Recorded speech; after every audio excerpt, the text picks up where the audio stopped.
Hello नमस्कार dear student, welcome to success career. आज की इस वीडियो में आप लोग देखने वाले हैं रेलवे ग्रुप डी भर्ती 2025 को लेकर एक बड़ी ऐलान कर दिया है एआईआरएफ ने। जो कि आप लोग को पता था कि बहुत से छात्र रेलवे ग्रुप डी में जॉब करने के लिए रेलवे से अप्रेंटिस करते थे और उन्हें सीसीए कहा जाता था और उन्हें 1/3 एनएसी नंबर दी जाती थी, यानी कि जो अप्रेंटिसशिप में नंबर मिला हुआ था, परसेंटेज मिलता था, उसका 1/3 नंबर उनके फाइनल मेरिट लिस्ट में जोड़े जाते थे। उसी को लेकर एआईआरएफ ने बहुत बड़ी ऐलान की है और इससे बहुत छात्रों का फायदा भी होगा और बहुत से छात्रों के साथ गलत भी होगा। तो आप लोग नोटिस को अंत तक बने रहेगा, सारी इंफॉर्मेशन इस वीडियो में आप लोग को मिलने वाली है। और जो भी छात्र रेलवे ग्रुप डी एग्जाम की तैयारी कर रहे हैं तो हम आज बेस्ट बुक के बारे में बात करेंगे जो कि चक्षु प्रकाशन की है। इस बुक में आप लोग को कंप्लीट थ्योरी के साथ चैप्टर वाइज पीवाईक्यू भी मिल जाएगी, यानी कि प्रीवियस ईयर क्वेश्चन मिल जाएगा। और उसके अलावा चक्षु पब्लिकेशन का railway group D practice set, math, reasoning और जीके की चैप्टर वाइज बुक भी आती है, जिसे लेकर आप अपनी तैयारी को मजबूत कर सकते हैं। ये देखिए एआईआरएफ यानी कि ऑल इंडिया, यहाँ पे देखिए एआईआरएफ यानी कि ऑल इंडिया, ठीक है, all India railway men's federation, ठीक है, ये रेलवे का एक फेडरेशन है जो कि 20 फरवरी 2025 को ये लेटर जारी किए करता है, यानी कि आज ही की ये लेटर है। इसमें रिक्वेस्ट किया गया है for revision in NCVT weightage policy for railway act apprentice CCA in CEN 08/2024 level 1 recruitment, ठीक है, यानी कि जो लेवल 1 की रिक्रूटमेंट ग्रुप डी की नोटिफिकेशन आई है 2025 में 08/2024 के रिगार्डिंग, उसके बारे में बात कही गई है। एनसीवीटी जो छात्र रेलवे से सीसीए कंप्लीट कर लिए हैं, रेलवे से अप्रेंटिस कंप्लीट कर लिए हैं, उनके लिए है।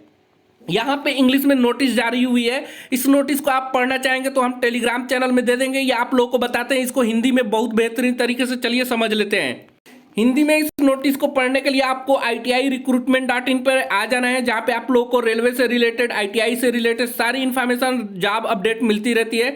यहाँ पे आने के बाद आप लोगों को ऊपर रिसेंट पोस्ट में चले जाना है, ठीक है। रिसेंट पोस्ट में जाएंगे तो यहाँ पे अभी जो जारी हुआ है railway group D latest news 2025 AIRF CCA weightage notice, यहाँ पे पॉलिसी चेंज के लिए किया है। इस पे आप लोग क्लिक करके यहाँ पे हिंदी में पढ़ सकते हैं ना। इसमें देखिए क्या क्या लिखा गया, उसे हम लोग गौर से पढ़ेंगे और समझेंगे। देखिए जो एआईआरएफ है ना, सीसीए वेटेज नोटिस जारी किया है। एआईआरएफ ने पत्र के माध्यम से एआईआरएफ CN 08/2024 के तहत लेवल 1 में जो ग्रुप डी की भर्ती निकल कर आई है, उसमें कोर्स कंप्लीटेड एक्ट अप्रेंटिस के लिए एनसीवीटी प्रमाण पत्रों के प्रतिशत वेटेज में बदलाव के संबंध में आपके ध्यान में लाना चाहता है। यह मामला उन उम्मीदवारों के लिए महत्वपूर्ण चिंता का विषय है जिन्होंने AITT 2011 या इससे पहले AITT परीक्षा 2021 या उससे पहले सफलतापूर्वक उत्तीर्ण की है और रेलवे प्रतिष्ठानों में अपना एक्ट अप्रेंटिस प्रशिक्षण दिया है। यानी कि सीसीए का जो वेटेज आप लोगों को मिलता था उसको खत्म करने की बात कही गई है और नया नियम लागू करने की बात कही गई है। सीसीए में जो आप लोगों को वेटेज मिलता था 1/3, ये इस पे सवाल उठाया कि 1/3 नंबर नहीं देना चाहिए और इसकी जगह क्या लागू होना चाहिए, ये बात कही गई है और ये लागू करने के लिए पूरा प्रस्तावित भी कर दिया है, ठीक है। तो इसी नोटिस के रिगार्डिंग आप लोगों को बात करना था। तो चलिए हम इंग्लिश वाले वर्जन पे आप लोगों को समझा देते हैं या इसी में आप लोगों को समझा देते हैं हिंदी वाले में ही। देखिए जो 2022 की पॉलिसी आई थी ना, उसमें सीसीए छात्रों को जो 2019 में ग्रुप डी की वैकेंसी आई थी उसमें जो NAC थे, यानी कि नेशनल अप्रेंटिस सर्टिफिकेट, आप लोगों को जो परसेंटेज मिला था, जैसे मान लीजिए कि 90% मिला था तो उसका 1/3 नंबर आप लोगों को 30 नंबर ऐसे ही मिल जा रहा था, ठीक है। तो उसको खत्म करने की बात कही गई है। इसमें क्या कहा गया उसको गौर से समझिएगा, ठीक है। यहाँ पे देखिए सीसीए छात्रों को फिजिकल इफिशियंसी की भी छूट दी जाती थी ना।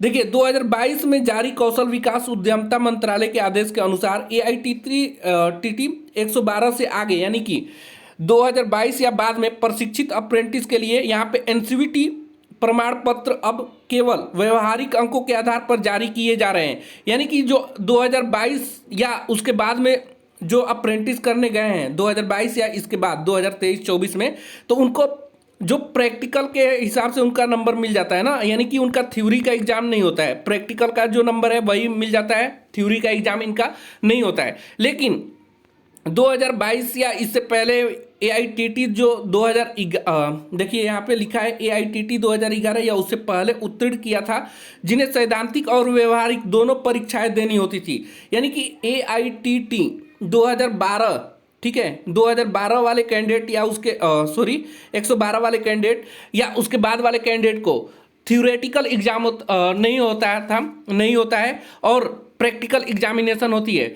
लेकिन AITT 111 से पहले जो छात्र थे उनका प्रैक्टिकल और थ्योरी दोनों एग्जामिनेशन होता था, जिसमें इनका बोलना है कि जो 2022 या उसके बाद वाले कैंडिडेट हैं उनको 90 से 95% मिला हुआ है ना, यानी कि उनका थ्योरी एग्जाम नहीं हुआ, प्रैक्टिकल एग्जाम के हिसाब से उनको परसेंटेज थ्योरी में भी नंबर दे दी जाती है, तो उनका परसेंटेज बहुत ज़्यादा बन जा रहा है, 90 से 95% बन जा रहा है। लेकिन जो AITT 111 वाले या इससे पहले के छात्र थे उनको थ्योरी और प्रैक्टिकल दोनों एग्जाम देना पड़ता था और उनका जो नंबर था 60 से 65% के आस ही पास आते थे।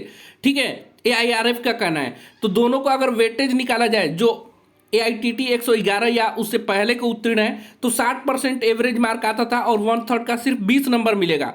वही बोला जा रहा है कि जिन उम्मीदवार 90% के NCVT प्रमाण प्रतिशत के साथ AITT 112 या बाद में उत्तीर्ण किया है, उनको 90% से अधिक नंबर मिले हैं, उनका 1/3 नंबर 30 होता था। ठीक है, तो जो AITT 111 वाले कैंडिडेट थे उनको 20 नंबर मिल रहा है 1/3 में, और वही 112 वाले कैंडिडेट को, AITT 112 वाले कैंडिडेट को 30 नंबर मिल जाता था, यानी कि इन दोनों में डिफरेंट कितना देखने को मिल जाता है, 10 नंबर।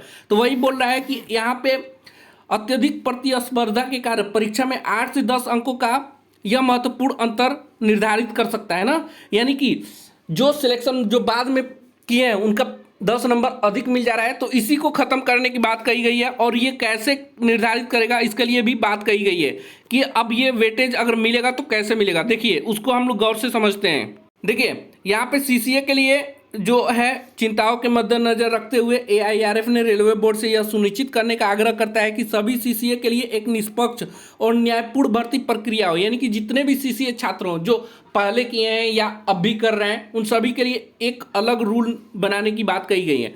हम इस विषमता को दूर करने के लिए निम्नलिखित उपायों का अनुरोध किया गया है। देखिए पहला जो उपाय किया गया है, NCVT वेटेज नीति में संशोधन करने की प्रक्रिया कही गई है ताकि सुनिश्चित किया जा सके कि 2022 से पहले अपना अप्रेंटिसशिप प्रशिक्षण पूरा करने वाले उम्मीदवारों को नुकसान न हो।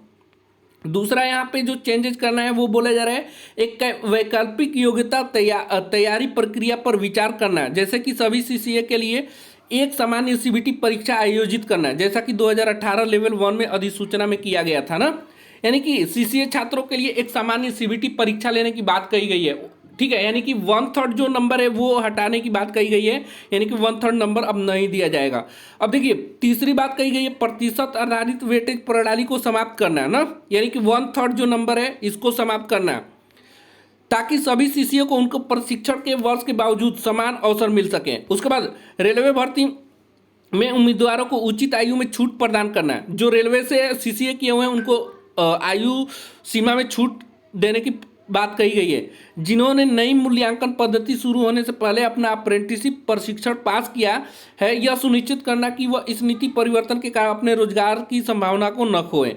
ठीक है, अब देखिए यहाँ पे AIRF ने कहा है कि हमें विश्वास है कि रेलवे बोर्ड इस गंभीर मुद्दे पर उचित विचार करेगा और भर्ती प्रक्रिया में निष्पक्षता बनाए रखने के लिए तत्काल सुधारात्मक उपाय करेगा। इस संबंध में आपका त्वरित हस्तक्षेप और आवश्यक निर्देश अत्यंत सराहनीय होगा।